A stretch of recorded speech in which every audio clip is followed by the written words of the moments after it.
It will correct some of the imbalance. President Nasser said only several days ago he has, it isn't a question that he doesn't have enough planes. He said, we have planes, but I don't have enough pilots. Well, supposing he gets more planes, will he have more pilots of his own? He said that in an interview, I don't remember exactly where to, that it isn't a question of a lack of planes, but he doesn't have enough pilots. Israel has a lack of planes, and he says, has 2 pilots for each plane. And they're good pilots. That's true, thank God for that.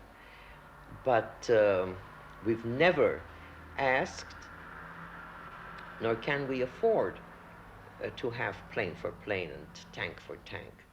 That's all nonsense. But you reach a certain point where the imbalance really becomes dangerous. Is it dangerous at the moment? It is extremely essential, very vital for us, that this imbalance is corrected.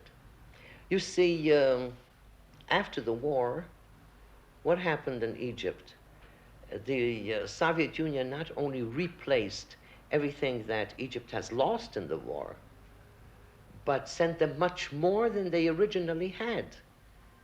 Therefore, Egypt now has more planes and more tanks and more guns than it had before the War of '67. And Egypt does not have too much difficulty in getting more, because Russia is prepared to send practically everything that Nasser asks for, and there's also an imbalance in conditions under which the Arabs get arms and which conditions we get arms. You pay for them? Yes. Prime Minister, what has been the effect of your policy of retaliation against Egypt? Oh, casualties of our boys on the canal have dropped to a very large extent. People forget there is, on the 10th of June, '67, the Security Council of the United Nations adopted a resolution for ceasefire. The Arab countries, Egypt and we, and Syria and the others, but as far as the canal is concerned, Egypt and we accepted. We're prepared to go back to that any minute. We've been saying this over and over again. We want peace. As long as there's no peace, ceasefire. Then let us, all of us, abide by the resolution of ceasefire. Ceasefire means that everything on the canal must be absolutely quiet, no shooting. The minute that Nasser says that he's prepared, we'll be happy to comply. But if there is shooting, then nobody can really tell us, now look, you must do exactly the same what the Egyptians do.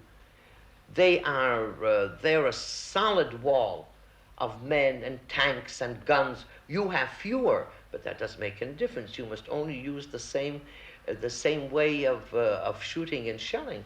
There are no rules of that kind. But as long as Nasser does not abide by the ceasefire, he announced publicly that he doesn't recognize that there is a state of ceasefire and keeps on shooting, there's nothing in the world that can force us to use exactly the same methods as he uses against us. Then we're at a disadvantage of manpower and number of tanks and guns. He has a solid wall of men and arms facing us. We haven't. Therefore, we must use the most effective way that we can in order that our men should not be there just at his service to be killed. Prime Minister, is it your intention to bomb civilians when you have raids on the outskirts and suburbs of Cairo? Is there a country in the world that was at war that can really say never, never, never have they, against their desire and against their intention, hit somebody or hit something that has resulted in a tragedy? But isn't your present policy of bombing on the outskirts of Cairo likely to lead to other such mistakes or tragedies? I mean, for instance, it only needs one of your planes to be shot down and plow through a school or a hospital. These things must be reckoned for. Yes, but we didn't put military installations next to Cairo. We didn't plan it that way. And the fact is that there was only one instance of this kind. And everybody that sends out, everybody that's at war, knows that this has happened. We're terribly sorry this has happened. How many instances do people know in the world where two parties that are at war, that one should warn another party, look, there's a bomb there, take care of it. Because as soon as we realized that this terrible mistake was made, we acted. I mean, What was it's I don't want to be in the equal moral basis as our neighbors. But for 2.5 years, there is shelling from across the Jordanian border, and civilians, our children, are in shelters, living in shelters for 2.5 years. I haven't seen, nor read, nor heard that the world was so horrified. Do you consider you're on a superior moral basis to the Arabs? I think yes. I'm not happy to say that, because we intend to remain in this neighborhood. And we're convinced that the day of peace will come, and we want to cooperate with them. And when there will be peace, I think there will be no difference. And Prime Minister, Egyptian kids are taught to hate Israel. Aren't you, in fact, driving the lesson home to them? That's the beginning of their hatred? No, but it endorses it, doesn't it? But do you believe that we wanted to hurt their fathers or their mothers, whoever were in the factories? Let me tell you a story that I only heard yesterday, which is typical. In one of our kibbutzim right across the Jordan, that has been shelled day and night, and there are children there that don't know any other home except air shelters. And at one of the shelling, the father with a little boy of 4 was in the shelter, and the child was scared and cried. And the father said, look, don't worry, these are not the shells from the other side, these are our shells. And the child said, do they have shelters for the children on the other side?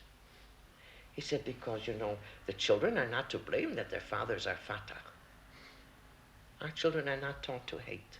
But Mrs. Mayor, I mean, if it was business, nobody makes a profit without risk, and the profit that you are going to make here is peace. Isn't it worth some risk for a short period? We think enough of our people have been killed for no reason whatsoever. And I refuse to believe that this is something that only we can profit by it. As long as people believe that peace is something, some kind of luxury that the Israelis have gotten into their minds that that's what they would like to have. And therefore, if they want this luxury, they have to pay for it. Prime Minister, you always talk about direct negotiations with the Arabs. But what possible incentive for the Arabs to sit down at a table with you when everybody you speak to in Israel conveys the impression that you're there to stay on the Golan Heights, in Jerusalem, even on the West Bank? Why should they sit down? What are they going to get? What do we say? We say no preconditions. Let's sit down and negotiate. And we say Israel wants secure and agreed borders. But you go throughout the territories that you conquered in '67, Mrs. Mayor, and you find Israel digging in a very permanent way. What possible reason have the Arabs to think that you really intend to go from any of them? People say to us, pull back to the borders of '67, and then there will be peace. We were at the borders of '67 in June in '67 and in May '67. Why was there war? And immediately after the war, we said, let us sit down and negotiate peace. They didn't do it. And we say now, we've been saying it over and over again, let us sit down and negotiate a peace which we say will be with an attempt to have agreed borders. No preconditions, not even Jerusalem? We say no preconditions before we sit down.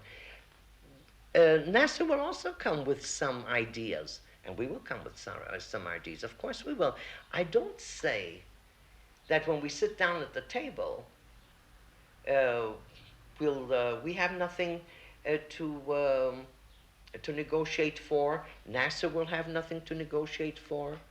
Has there been a single moment since 1967 when you thought that the Arabs were ready to talk? No. Because this is something that must be realized by people in the world, and unless they realize that, there's no understanding of the entire situation. Our quarrel with the Arabs is not a quarrel for a piece of land. It's not for territory. It's not for anything concrete.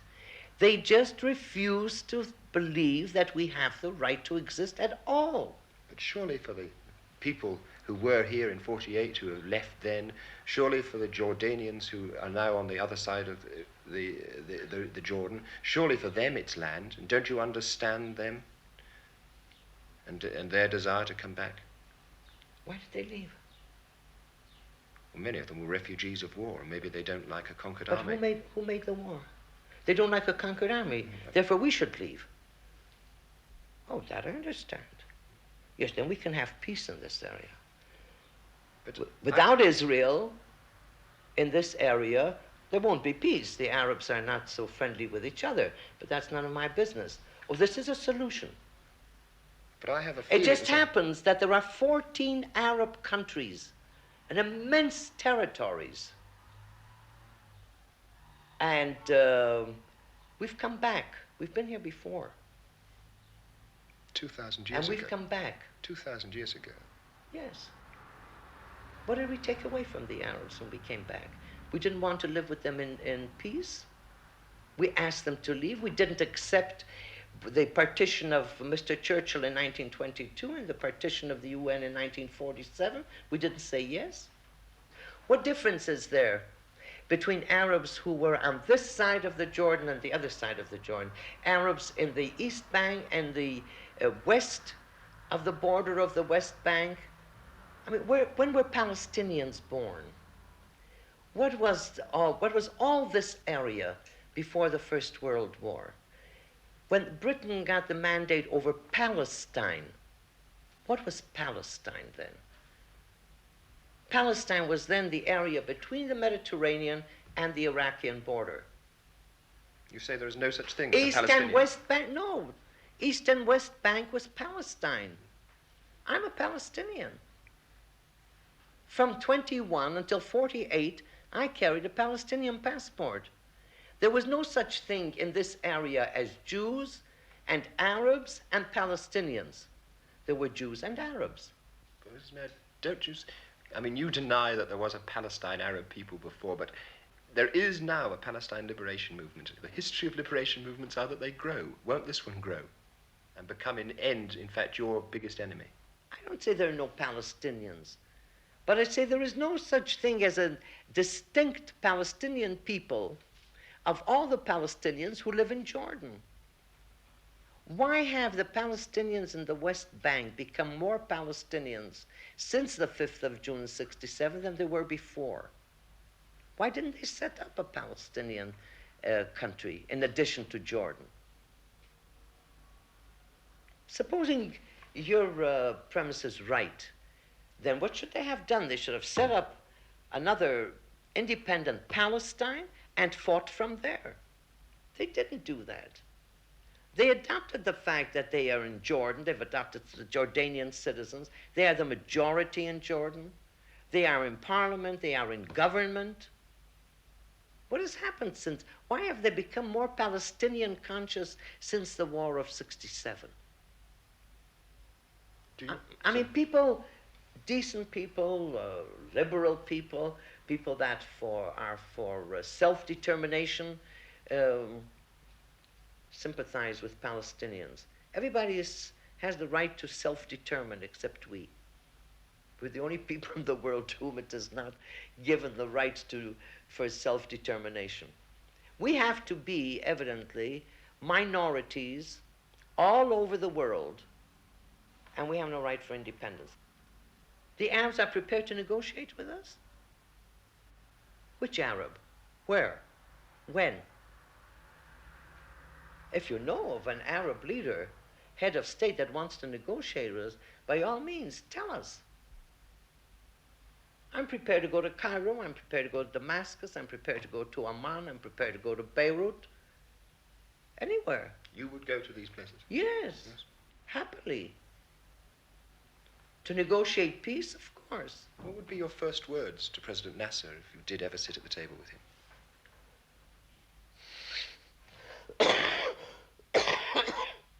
I would say shalom, which means peace. Prime Minister, do you believe that if Nasser falls, you'll get anything better in his place? It's something we don't speculate about. I don't remember exactly that we have had a voice in putting Nasser in where he is, and it's not our business nor within our power to put him out and to put somebody else in. Don't you believe that All I believe is that it can't be worse. No matter who comes in his place, it can be worse. One notices in this country that people never forget the war, that they listen to every news bulletin, every hour on the hour. You, of course, presumably know the news beforehand. Can you tell me how this affects you? First place, my first choice would be not to be a prime minister. My second choice would be to be a prime minister in the same position as all other prime ministers who have their troubles, I'm sure, and have their difficulties. How does it affect? I'm one of our people that every boy that is wounded on the canal or somewhere else is a wound in the hearts of all of us. Don't necessarily have to know him or his family. It's difficult. And that's why we value life, not only our own, just we value life. And this is our strength. Maybe one can say this is our weakness because the Arab leaders are not so sensitive to the very question of life, of having people alive instead of dead. Otherwise there would be no wars. Do you ever doubt the correctness of your policy? No, sir. What do you mean, my policy? My policy is to keep our people alive and to keep our independence. How can anybody doubt the right that we have that is similar to the right of 125 peoples in the world? Do you ever sometimes feel that perhaps you might just have stayed in America and been happier and lived a nicer life? I didn't run away from America. America was kind to me and to my parents. I was brought up there. I enjoyed everything that the United States can give. But I never regretted for 1 second that I didn't remain there and that I came here. But if you were brought up in America, what possible right have you to live in a land that was once Arab, whether he neglected it and left it a stony desert or not?